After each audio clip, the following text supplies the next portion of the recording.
Cube Radio. Salut, c'est Charles Dran avec l'équipe dans 5 minutes. On s'intéresse aux sciences, à l'histoire et à l'actualité. Aujourd'hui, on parle de champignons. Le champignon de Paris. Sans doute le plus facile à trouver dans les épiceries, au rayon du frais, mais aussi en conserve.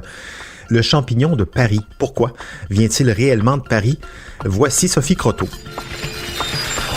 Le champignon de Paris, aussi appelé champignon de couche ou par son nom scientifique Agaricus bisporus, est le plus cultivé au monde. On le reconnaît facilement par son blanc immaculé, souvent vendu dans des petites barquettes bleues. À ses côtés, on retrouve généralement un champignon brun, souvent appelé crémini, qui est en fait la même variété. Lorsqu'ils arrivent à maturité, le champignon de Paris et le crémini développent des lamelles et s'aplatissent pour devenir ce qu'on appelle le portobello.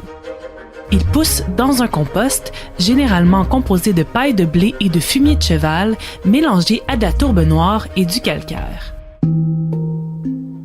Son histoire remonte bien avant celle de la Ville Lumière.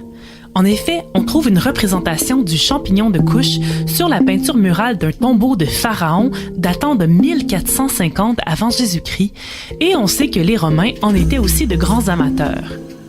Mais c'est seulement au XVIIe siècle qu'il s'établit fermement en France, d'abord à Versailles où habite à l'époque le roi Louis XIV. Jean-Baptiste de la Quintinie, jardinier du roi, en développe la culture dans les jardins de Versailles au printemps et à l'automne, au grand plaisir de l'entourage du roi, pour qui il devient un mets fin. Un siècle plus tard, on cherche à étendre sa culture un peu partout en France pour soutenir sa popularité grandissante, mais celle-ci doit se faire dans un milieu sombre et humide, limitant les possibilités.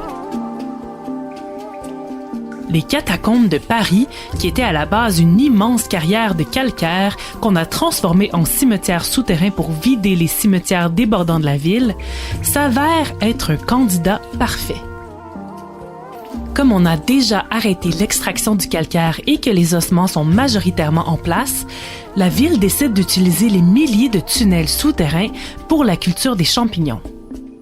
On fonde la Société d'horticulture de Paris en 1827 pour superviser l'opération et la majorité des employés de la carrière deviennent du jour au lendemain des fermiers, étant pendant un moment jusqu'à 2000 à travailler sous terre sans relâche, produisant 1000 tonnes de champignons par année. On épand du fumier de cheval en rangée et les champignons, aidés par l'obscurité et l'humidité ambiante, y poussent allègrement.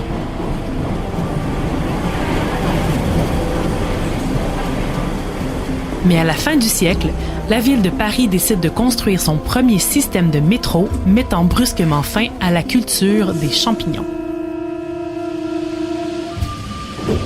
Les fermiers déménagent en dehors de Paris et s'établissent dans les carrières du Val-de-Loire, en Normandie, dans le Nord, en Charente-Maritime et en Savoie, où se fait encore aujourd'hui la culture de plus de 200 000 tonnes de champignons de Paris par année.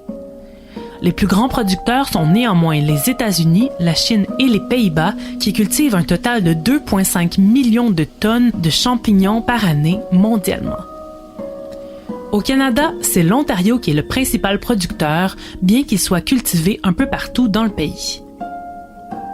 On dit que les champignons du terroir, cultivés de façon traditionnelle, sont plus goûteux et moins uniformes que ceux cultivés industriellement, qu'on retrouve généralement en épicerie.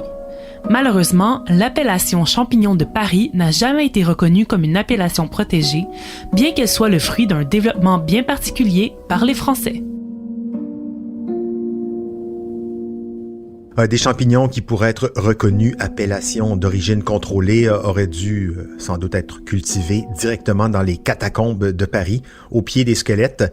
En tout cas, sombre et humide, c'est la condition essentielle pour faire pousser des champignons, comestibles ou pas, délicieux ou pas, de Paris ou pas, squelettes ou pas. Merci, Sophie Croteau, c'était en 5 minutes.